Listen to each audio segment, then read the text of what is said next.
হাতে আর মাত্র কয়েকটা দিন বাকি আছে ফুটবল বিশ্বকাপের, আর স্বাভাবিকভাবেই সেই বিশ্বমঞ্চের ঢেউ এসে লেগেছে ঢাকার বুকেও।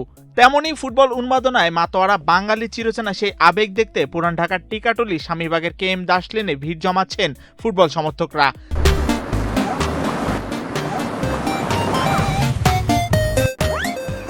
যা এখন আর কোনো সাধারণ গলি নয়, বিশ্বজুড়ে পরিচিতি পেয়েছে ফিফা গলি নামে। এখানে অনেক আগের থেকে 2022 থেকেই এখানে আর্ট করা হয়, তারপর এখানে খেলা দেখা হয় প্রজেক্টরে, অনেক রাত পর্যন্ত দেখা হয়, পরে এখান থেকেই এটা নাম আসছে ফিফা গলি। গোলের মুখে পা রাখতেই চোখে পড়বে 2022 বিশ্বকাপের সেই পরম যত্নে আঁকা ট্রফিতে লিওনেল মেসি চুম্বনের ঐতিহাসিক গ্রাফিতি। আর ছোট্ট গলিটির একটু সামনে এগোতেই স্বাগত জানাবেন ব্রাজিলের নেইমার আর বাংলাদেশের ফুটবলের পোস্টার বয় হামজা দেওয়ান চৌধুরী। শুধু বর্তমান নয়, রং তুলির আঁচড়ে এখানে জীবন্ত হয়ে উঠেছেন পেলে ও ম্যারাডোনার মতো প্রয়াত কিংবদন্তিরাও।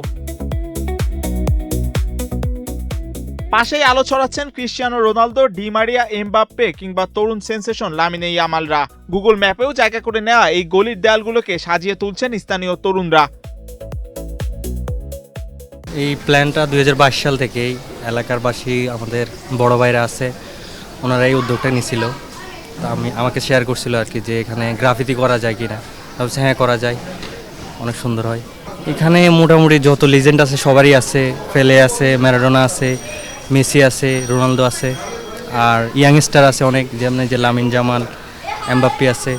বিশ্বকাপ যতই সন্নিকটে ততই ভিড় জমছে শিশু কিশোর থেকে শুরু করে সব বয়সী ফুটবল প্রেমীদের। আমার কাছে লাগে যে ওয়ার্ল্ড কাপের টাইমে তো ঢাকা শহরের প্রত্যেকটা গলি এরকম হওয়া উচিত, কারণ as Bangladesh football is growing right now. আমরা সবাই ফুটবলকে এত ভালোবাসি যে মানে সাপোজ লামিন ইয়ামালের বয়স 18 বছর, ওর যদি ছবি আমার শহরের দেয়ালে থাকতে পারে, আমার মনে হয় যেটা প্রত্যেকটা অলিতে গলিতে থাকা উচিত। কারণ অ্যাজ হিউম্যান বিংস আমরা যত কালার দেখি আমাদের মনটা মনে হয় যে আরও কালারফুল লাগে। তো সেই ক্ষেত্রে এই কালারটা যদি মানে অ্যাটলিস্ট আমাদেরকে আরেকটু হ্যাপিনেস দেয়, দেন ওয়াই নট। এই উদ্যোগটা গত ওয়ার্ল্ড কাপের দিকে, গত ওয়ার্ল্ড কাপে আমরা যে আয়োজনটা করছিলাম, তো 4 আড্ডার থেকে হয়েছে। 4 আড্ডার থেকে বন্ধু বান্ধব যে চিন্তা করছি যে এমন কিছু আঁকি যে একটু আমগো এলাকাটা সবাই একটু জাঁকজমপূর্ণ করবো। পরে চিন্তা করে করলাম যে আমরা কিছু ছবি আঁকলাম। এরপরে বাংলাদেশে সাংবাদিক ভাইরা এমনভাবে এটারে মানে মিডিয়াতে কভার করছে, এটা এত পরিমাণ ভাইরাল হয়েছে, বাইরের দেশে পর্যন্ত চলে এসেছে। রয়টার্স থেকে, ফিফার ওয়েবসাইট থেকেও মেসির ছবি এখানে ছবি এটা শেয়ার করছে। তো এরপর থেকে আমরা দেখি কি কিছুদিন পর ম্যাপে, গুগল ম্যাপে আমাদের এই স্বামীবাগ ফিফা গলিটা শো করতেছে, মানে আমরা যেটা আয়োজন করছি এই গলিটা দেখাইতেছে স্বামীবাগ ফিফা গলি। এরপর থেকেই না আমাদের ভিতরে একটা কাজ করতেছে, না আমাদের এলাকাটা এত সুন্দর করে হইতেছে, বিশ্ব মিডিয়া প্রকাশ করতেছে, আমরা এটার আয়োজনটা একটু নেক্সট ওয়ার্ল্ড কাপে আরও করব। তো ওই প্রেক্ষিতেই আমরা এই ওয়ার্ল্ড কাপটা করছি। আড্ডা থেকে আমরা সব ফ্রেন্ডরা মিলে নিজেদের থেকে সব কিছু আমরা করছি।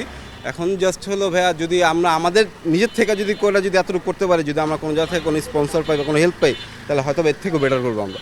বাজেট এখন আপাতত ফ্রেন্ডরা, তারপরে আমাদের বড় ভাই আছে, তো আমরা সবাই নিজেরা করতেছি। যদি আমাদের কোনো একটা কিছু আসে তাহলে হয়তো বামনের থেকেও বেটার করার আমাদের চিন্তা ভাবনা আছে, দেখি বাদ বাকি ইনশাল্লাহ কি হয়।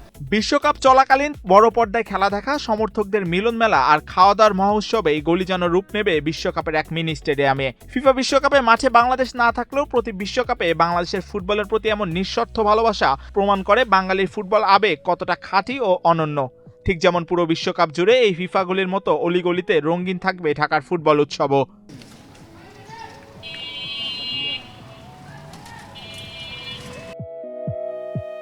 এম মাহিউজ্জামান, বাংলাদেশ প্রতিদিন।